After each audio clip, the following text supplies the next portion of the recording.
यह कहानी माइकल नाम के एक व्यक्ति की है जो एक पेशेवर शिकारी और पूर्व सैनिक रह चुका है। कहानी की शुरुआत तब होती है जब माइकल एक होटल में ठहरता है जहां वह देखता है कि उसके पड़ोस के कमरे में एक बेहद खूबसूरत और आकर्षक सुनहरे बालों वाली लड़की रह रही है। उसे पहली ही नजर में वह लड़की बहुत पसंद आ जाती है और वह होटल में एक और रात ठहरने का फैसला करता है। रात में माइकल होटल के पास स्थित एक बार में जाता है जहां उसे वही लड़की एक वेट्रेस के रूप में काम करती हुई दिखती है। उसकी सुंदरता से मंत्रमुग्ध माइकल उसे निहारता रहता है लेकिन उससे बात करने की हिम्मत नहीं कर पाता। जब माइकल होटल लौटता है तो उसे बाहर कुछ शोर सुनाई देता है। जब वह बाहर जाकर देखता है तो पाता है कि एक शराबी आदमी उस लड़की को परेशान कर रहा है। माइकल अपनी मजबूत कदकाठी और कमर पर बंधी बंदूक की वजह से शराबी को डरा देता है जिससे वह वहां से भाग जाता है। लेकिन माइकल जो अगले दिन एक ग्राहक के साथ शिकार पर जाने वाला था, लड़की से बात किए बिना ही वापस अपने कमरे में चला जाता है जिससे लड़की थोड़ी निराश हो जाती है। अगली सुबह माइकल अपने ग्राहक का इंतजार करता है और जब वह दुकान में ग्राहक के बारे में पूछता है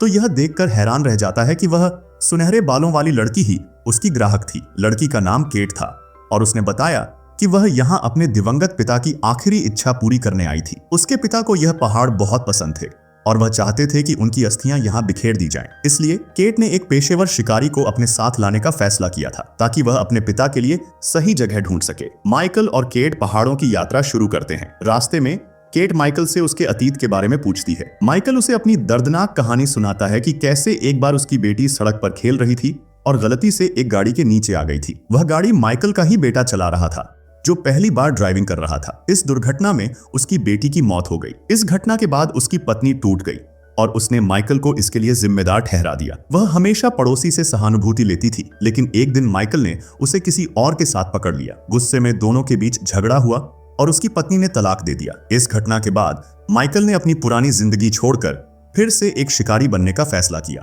जब वे पहाड़ की चोटी पर पहुंचते हैं तो माइकल को कुछ अजीब महसूस होता है। दूर से देखने पर उसे कुछ संदिग्ध चीजें दिखाई देती हैं। जब वह करीब जाकर जांच करता है तो उसे एक मरा हुआ पायलट और एक बड़ा सूटकेस मिलता है। जिज्ञासावश वह सूटकेस खोलता है और देखता है कि उसमें करोड़ों रुपए की नकदी रखी हुई है। चारों ओर सन्नाटा था। कोई इंसान दूर दूर तक नजर नहीं आ रहा था, बस वहां एक मृत पायलट लटका था। माइक ने तेजी से सोचा। उसे समझ आ गया कि यह मामला बहुत गंभीर है। बिना वक्त गवाए उसने वह सूटकेस अपने बैग में डाला और तेजी से पहाड़ से नीचे उतरने लगा। लेकिन जैसे ही वह कैट के पास पहुंचा कुछ ऐसा हुआ जिसकी उसने कल्पना भी नहीं की थी। अचानक गोलियों की बारिश शुरू हो गई। माइक तुरंत कैट को लेकर एक सुरक्षित जगह पर छिप गया। बिना किसी शक के ये हमलावर 1 अरब की नकदी के पीछे थे लेकिन उन्हें नहीं पता था कि माइक कोई आम आदमी नहीं बल्कि एक पूर्व स्पेशल फोर्स सोल्जर था। उसने बिना किसी कठिनाई के कुछ दुश्मनों को ढेर कर दिया मगर जैसे जैसे दुश्मन लगातार बढ़ते गए माइक ने महसूस किया कि लड़ाई को लंबा खींचना सही नहीं होगा। वह कैट को लेकर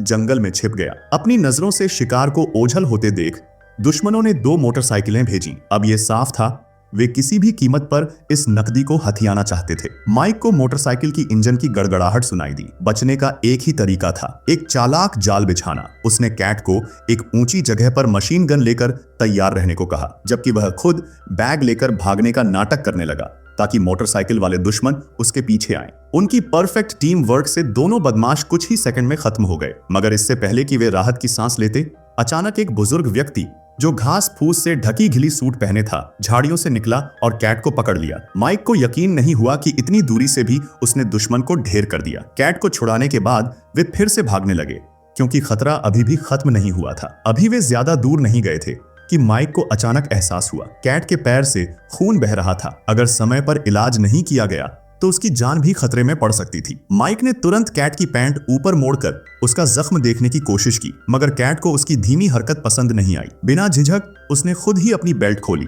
ताकि माइक आसानी से घाव की जांच कर सके। सौभाग्य से यह सिर्फ एक मामूली खरोंच थी। माइक ने जल्दी से उसकी चोट पर पट्टी बांधी और कैट ने थोड़ा झिझकते हुए दोबारा अपनी पैंट पहन ली। अब वे फिर से भागने लगे लेकिन कैट की चोट के कारण उसकी रफ्तार धीमी हो गई थी। इसे देखकर माइक ने एक समझदारी भरा फैसला लिया। उन्होंने 1 अरब की नकदी को एक बड़े पेड़ के तने में छिपा दिया। अब उनकी प्राथमिकता थी जान बचाकर सुरक्षित जगह तक पहुंचना। कुछ देर बाद वे आखिरकार पहाड़ के नीचे एक मुख्य सड़क पर पहुंच गए मगर ठीक उसी समय उनके पीछे से एक कार आती दिखी। जब माइक ने गाड़ी के ड्राइवर से विनती की तो वह अनमने ढंग से राजी हो गया और उन्हें कार में बैठने दिया। लेकिन जैसे ही माइक चढ़ने लगा सब कुछ अचानक बदल गया। यह एक जाल था। वह बूढ़ा ड्राइवर असल में उन्हीं बदमाशों का साथी निकला। कुछ ही पलों में माइक और कैट को पकड़कर एक गोदाम में बांध दिया गया। अब गुंडों का सरगना माइक को धमका रहा था, पैसे कहाँ छुपाए हैं, अगर जान प्यारी है तो सच सच बता दो। लेकिन माइक और कैट अपनी जान की बाजी लगाने को तैयार थे। दोनों ने एक शब्द भी नहीं कहा। गुस्से में